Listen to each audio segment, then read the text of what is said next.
But if you try to connect the dots something appears. For instance जैसे अभी मोदी जो गए थे अमेरिका में, वहाँ पे डोनाल्ड ट्रंप के साथ उनकी मुलाकात हुई तो डोनाल्ड ट्रंप ने इंडिया को ऑफर कराई मोदी को कि हम आपको जितनी तीन तैयारी F-35 वो हम आपको ऑफर करते हैं, वो आप हमसे खरीदें। कहने को तो ये खबर लगती है कि इंडिया की बहुत बड़ी स्ट्रेटेजिक थिंग थी, लेकिन इंडिया इसको खरीदने में रिलक्टेंट था। रिलक्टेंट इस वजह से था कि तो इसकी प्राइस जो है वो 80 मिलियन से लेकर $100 मिलियन पर यूनिट है, और फिर इसकी मेंटेनेंस कॉस्ट भी बहुत ज़्यादा है, और फिर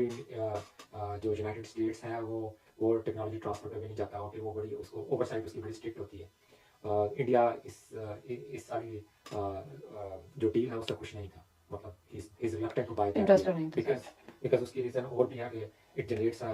परसेप्शन कि ये चाइना के अगेंस्ट एक प्रॉक्सी खड़ी की जा सकती है, और इसके अलावा कुछ और भी चीज़ें हैं जैसे जो इंडिया के अंदर ऑलरेडी इंस्टॉल्ड सिस्टम है रशिया का S-400, उसके साथ भी इनकम्पैटिबल है वो सिस्टम, तो वो इस वजह से इंडिया रिलक्टेंट था। तो अभी जो JD वैंस है वाइस प्रेसिडेंट अमेरिका के, वो भी यूनाइटेड स्टेट्स में है, और इधर से वो वाकया हुआ, उधर से डोनाल्ड ट्रंप ने उसी वक्त कह दिया कि अमेरिका फुली तौर पर इंडिया के साथ खड़ा है इस दहशतगर्दी की जंग में। और इसके बाद अभी हम देखते हैं कि अभी थोड़ी देर पहले टाइम्स ऑफ इंडिया के अंदर इंडियन इंटरनेशनल जो इंडिया का मीडिया है उसके अंदर अखबार में खबर छपी है कि जो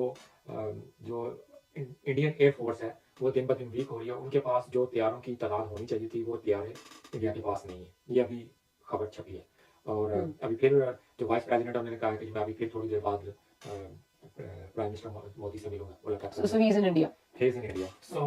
ये मैंने चंद खबरें दी हैं, इनके डॉट्स आपने खुद कनेक्ट करने तो कर लें। इसमें से ऑन टॉप ऑफ दैट मैं आपसे ये भी वो कह दूं कि अमेरिका की इस वक्त मुआशी जंग चल रही है, अमेरिका को इस वक्त इस चीज़ से भी बहुत प्रॉब्लम है क्योंकि ट्रेड डेफिसिट बहुत है गुड्स के हवाले से, जो जनरल गुड्स हैं जैसे फॉर एग्जांपल टेक्सटाइल है, गारमेंट्स है, या इस तरीके से दूसरी डिफरेंट चीज़ें हैं।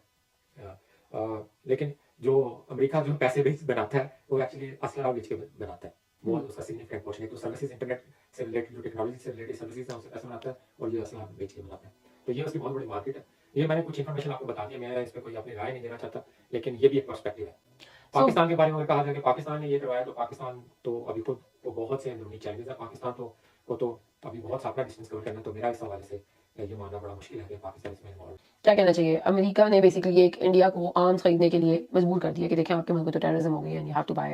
ये तो फिर तुमने वही डॉट्स कनेक्ट किए हैं जो मैंने तुमने कहा, तो फिर मैं नहीं कह रहा कि डॉट्स कनेक्ट करें, तो ये एंगल भी निकलता है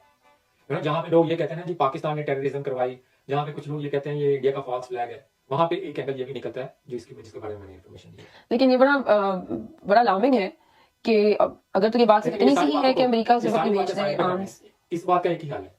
कि जितने भी डिस्प्यूटेड इलाके हैं इंडिया और पाकिस्तान की जो 1947 से ऑनवर्ड है, उनको वहाँ उनके लोगों की राय के मुताबिक उनको हल कर दिया जाए।